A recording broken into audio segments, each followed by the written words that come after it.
اسلام کی تاریخ کی ایک دلیر خاتون جنہوں نے ایک ظالم بادشاہ کے دربار میں رہ کر بھی اپنے اللہ پر ایمان قائم رکھا۔ وہ خاتون جس نے حضرت موسیٰ علیہ السلام کی پرورش کی اور جب حضرت موسیٰ علیہ السلام کے دین پر ایمان لائیں تو ان کے خاوند فرعون نے انہیں سزا دے دی۔ حضرت آسیہ علیہ السلام۔ حضرت آسیہ علیہ السلام دراصل ریام بن ولید کی پوتی تھیں۔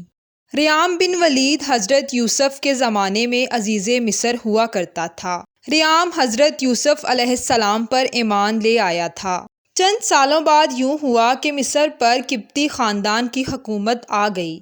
قبطی خاندان نے مصر کے لوگوں پر بہت ظلم ڈھائے اور اسی اثناء میں فرعون نے حضرت آسیہ سے زبردستی شادی کر لی۔ فرعون نے حضرت آسیہ سے کہا کہ اگر تو مجھ سے شادی نہ کرے گی تو میں تیرے ماں باپ کو قتل کر دوں گا۔ لیکن شادی کے بعد بھی اللہ تعالیٰ نے فرعون کو حضرت آسیہ علیہ السلام سے دور ہی رکھا اور وہ آپ پر قادر نہ ہو سکا۔ بعض مورخین نے لکھا کہ فرعون کو ایک بیماری تھی جس کی وجہ سے وہ حضرت آسیہ کے قریب کبھی نہ جا سکا تھا۔ فرعون قوم مصر کا ایک ظالم بادشاہ تھا جو بنی اسرائیل پر حکومت کرتا، ان پر بہت ظلم ڈھاتا اور ان سے گھٹیا کام کرواتا۔ فرعون ایک مغرور بادشاہ تھا جو خود کو لوگوں سے خدا اور رازق کہلوایا کرتا تھا۔ بنی اسرائیل کے لوگوں میں سے کسی میں بھی اتنی جرأت اور طاقت نہ تھی کہ وہ فرعون کی مخالفت کر سکیں۔ جب اللہ تعالیٰ نے فرعون کے خاتمے کا ارادہ کیا تو بنی اسرائیل میں حضرت موسیٰ علیہ السلام کی پیدائش ہوئی۔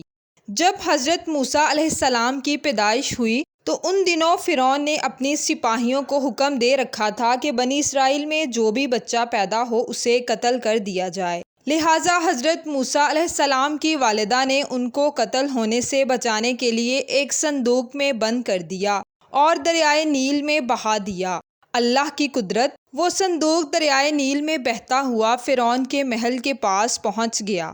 اس وقت فرعون کی بیوی آسیہ بنت مزاحم بیٹھ کر نہر کا نظارہ کر رہی تھیں۔ حضرت آسیہ بہت خوبصورت اور بہت خوبصیرت انسان تھیں مگر وہ کسی بیماری میں مبتلا تھیں۔ فرعون نے اس کا بہت علاج کروایا مگر آپ کو شفا نہ ہوئی تھی۔ طبیب نے ان سے کہا تھا کہ اس بیماری کا علاج فقط ایک بچے کی رال سے ہو سکتا ہے جسے حضرت آسیہ کے بدن پر ملا جائے۔ جب حضرت آسیہ کی نظر اس بہتے ہوئے صندوق پر پڑی تو آپ نے اپنے نوکروں سے اس صندوق کو نکالنے کا کہا۔ صندوق لایا گیا۔ آپ نے صندوق کھولا، اس صندوق میں ایک معصوم بچے کو پایا۔ جب آپ نے اس بچے کے چہرے کی طرف دیکھا تو آپ کو لگا کہ اس بچے کے چہرے سے ایک نور چمکا ہے جس نے آپ کے دل کو منور کر دیا ہے۔ جب آپ نے اس بچے کو اٹھایا تو اس بچے کے منہ سے لعاب دہن نکلا۔ جب وہ لعاب دہن آپ کے ہاتھوں پر پڑا تو آپ کو شفا ہو گئی۔ حضرت آسیہ کے ہاں اولاد نہ ہوئی تھی۔ جب آپ نے اس بچے کو اٹھایا تو آپ کی ممتا جاگ اٹھی۔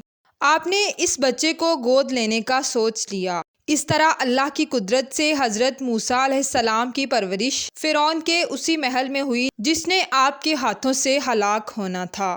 پس حضرت موسیٰ کی پرورش فرعون کے محل میں شاہی فرد کی طرح ہوئی۔ جب آپ کو نبوت عطا کی گئی تو آپ اللہ کے دین کا پیغام لے کر فرعون کے دربار میں پہنچے۔ فرعون نے آپ کی دعوت سے انکار کر دیا جبکہ حضرت آسیہ بھی وہاں موجود تھیں۔ آپ کی باتیں حضرت آسیہ کے دل تک پہنچیں اور وہ آپ پر ایمان لے آئیں۔ حضرت آسیہ ایک نیک دل خاتون تھیں جن کے پاس بے شمار مال و دولت تھا جس سے ہمیشہ وہ دوسروں کی مدد کیا کرتی تھیں اور کبھی بھی غرور یا تکبر میں مبتلا نہ ہوئی تھیں۔ جب آپ حضرت موسیٰ کے دین پر ایمان لے آئیں تو آپ فرعون سے چھپ کر عبادت الہی میں مصروف رہتیں۔ آپ اللہ سے دعا کیا کرتی کہ اے اللہ مجھے فرعون اور اس کے عمل سے نجات دلا، میں اس کے کفریہ عقائد سے بیزار ہو چکی ہوں۔ چند دن ہی گزرے تھے کہ فرعون کو آپ کے حضرت موسیٰ پر ایمان لانے کی خبر ہو گئی تو اس نے اپنے دربار میں موجود خادموں کو بلایا اور کہا کہ کیا تمہیں میری بیوی کے متعلق کچھ خبر ہے کہ وہ موسیٰ کے دین پر ایمان لے آئی ہیں؟ ان سب نے حضرت آسیہ علیہ السلام کی تعریفیں کی اور ان کے دین کے متعلق کچھ نہ کہا۔ فرعون نے کہا کہ وہ میرے سوا کسی اور خدا کو مانتی ہیں۔ فرعون نے حضرت آسیہ کو اپنے دربار میں بلایا اور ان سے کہا کہ تو کسے اپنا معبود مانتی ہے؟ حضرت آسیہ نے دلیری اور جرأت سے کہا کہ میں موسیٰ کے رب پر ایمان رکھتی ہوں، جو میرا، تیرا اور ہم سب کا خدا ہے۔ فرعون اس جواب پر غضبناک ہو گیا، اور پھر آہستہ آہستہ ہر طرف یہ بات پھیل گئی کہ فرعون کی بیوی آسیہ نے فرعون کے دین کو ٹھکرا کر دین موسیٰ پر ایمان رکھا ہے۔ پہلے تو فرعون نے حضرت آسیہ کو سمجھا بجھا کر، ڈرا دھمکا کر اور مختلف ترغیبوں سے موسیٰ کے دین کو چھوڑنے کا کہا، لیکن جب اس نے حضرت آسیہ کے چٹان جیسے مضبوط عقیدے کو دیکھا تو اس نے ظلم و بربریت سے کام لینا شروع کر دیا۔ فرعون نے اپنے سپاہیوں کو حکم دیا کہ آپ کو تپتے ہوئے ریت کے ریگستان میں لٹا دیا جائے۔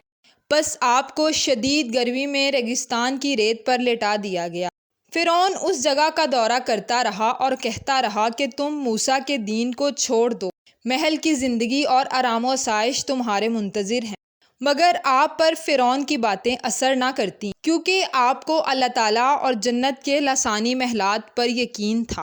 جب فرعون نے آپ کی ثابت قدمی کو دیکھا تو اس نے آپ کو شہید کرنے کا ارادہ کر لیا اور اپنے سپاہیوں کو حکم دیا کہ بڑی سے بڑی چٹان اٹھا لاؤ، آسیہ کو چت لٹا دو اور وہ چٹان اس پر گرا دو۔ بس وہ لوگ آپ پر جب پتھر گرانے لگے تو آپ نے آسمان کی جانب دیکھا۔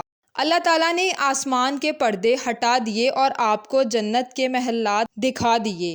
وہ پتھر آپ پر گرایا گیا اور آپ کی روح پرواز کر گئی۔